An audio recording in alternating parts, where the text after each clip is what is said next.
Pero llegados a este punto de colapso sistémico generalizado, donde las instituciones son el problema y el tiempo del examen se agota, el texto aborda finalmente la promesa de su título, la localización exacta de la salida de emergencia. La gran pregunta.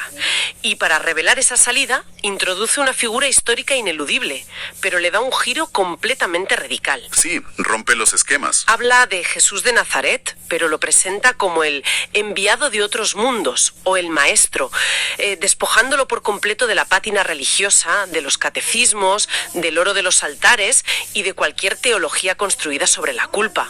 Es un vaciado total de la tradición. Un vaciado necesario, según el autor, porque las religiones institucionales a menudo nacieron precisamente de la ignorancia y los miedos humanos, ¿sabes?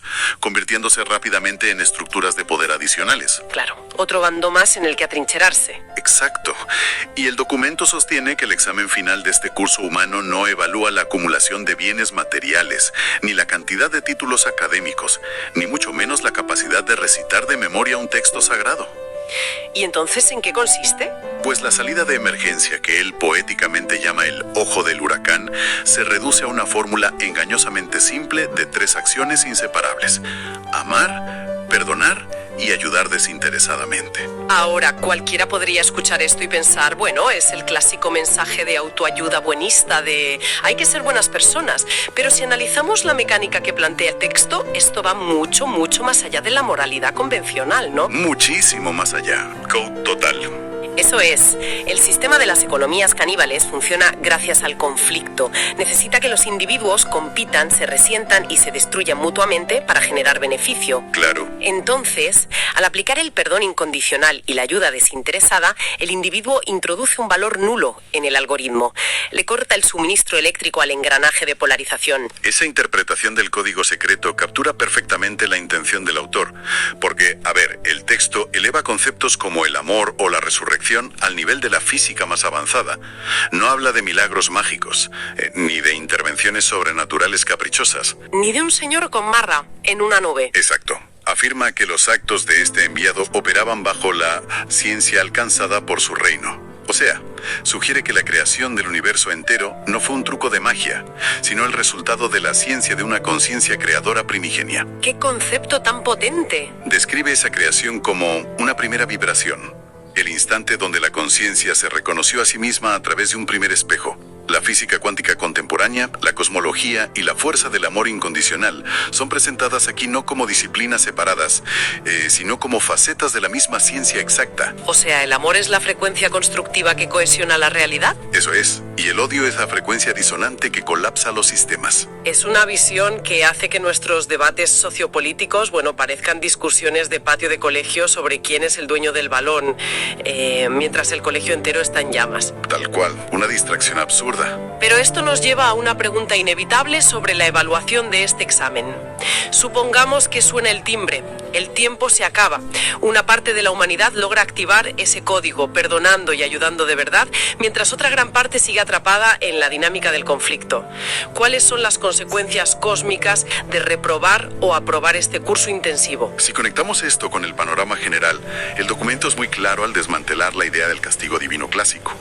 Quienes suspenden, quienes no logran desapegarse de sus odios o de sus dogmas, no son arrojados a un lago de fuego eterno. Menos mal, porque vaya panorama. Claro, es que el único infierno que existe es el que construyen sus propias creencias limitantes. La consecuencia de no superar el nivel de conciencia requerido es simplemente continuar el proceso de aprendizaje. A repetir curso. Exacto. El autor explica que estas conciencias seguirán su trayectoria en otras moradas, en otros espacios del vasto universo, donde las condiciones de vida se corresponderán exactamente con la densidad de sus propias vibraciones.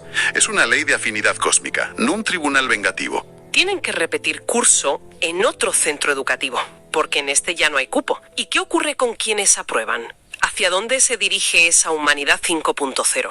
Pues quienes integran esa nueva etapa acceden a lo que el texto llama de manera bastante literaria el Club de Caballeros de las Estrellas. Suena a ciencia ficción de la buena. Sí, es el paso de ser una especie confinada a las fricciones de su propio planeta, a integrarse en una red de realidades universales mucho más amplias. Y para aterrizar esta inmensidad, fíjate, el autor invoca una herramienta científica fascinante de nuestro presente, el telescopio espacial James Webb. A ese prodigio de la ingeniería que nos está devolviendo imágenes de miles de galaxias antiquísimas, en porciones del cielo que antes considerábamos oscuridad absoluta. Exactamente, esa inmensidad es la clave. El argumento es demoledor. Si gracias a la ciencia moderna somos capaces de asomarnos a los confines del tiempo y contemplar la vastedad insondable de millones de sistemas solares, ¿cómo es posible que el ser humano siga empeñado en reducir el propósito de la existencia a las 4 paredes de un templo sectario? O a las fronteras artificiales de una nación. O a los márgenes de beneficio de un mercado de consumo claro. La simple comprensión visual de la escala del universo debería dinamitar por completo las estructuras esclaristas terrestres. Totalmente. Es la famosa perspectiva del punto azul pálido de Carl Sagan, pero llevada a sus últimas consecuencias metafísicas y operativas. Exacto. Entonces, ¿qué significa todo esto? Lo que resulta paradójico y muy refrescante de todo este profundo análisis cósmico es cómo se posiciona el propio autor, Gabriel Villaboyana. Sí, su actitud es muy particular. Porque uno esperaría el tono grandilocuente de un gurú iluminado, pidiendo donaciones para su nueva secta intergaláctica. Sin embargo, su despedida está impregnada de una humildad casi callejera. Aclara que no es líder de nada, que rechaza cualquier lucro económico o seguidores y que se ha ganado el pan en todo tipo de oficios comunes. Lo más llamativo es cómo define su papel. Ah, sí, la chuleta. Dice ser un mero transcriptor al que literalmente le pasan una chuleta. Es que el uso de la expresión "le pasan una chuleta", ese trozo de papel escondido que usan los estudiantes para copiar en los exámenes, es un recurso brillante, ¿no? Desactiva cualquier intento de endiosarlo. Te baja a la tierra de golpe. Recuerda a la sabiduría de ciertas corrientes místicas que advierten que la información de alto nivel fluye a través de la conciencia de forma natural siempre que el ego no interfiere reclamando la autoría. Claro, no hay derechos de autor en el universo. Él se presenta sencillamente como un nodo más en la red.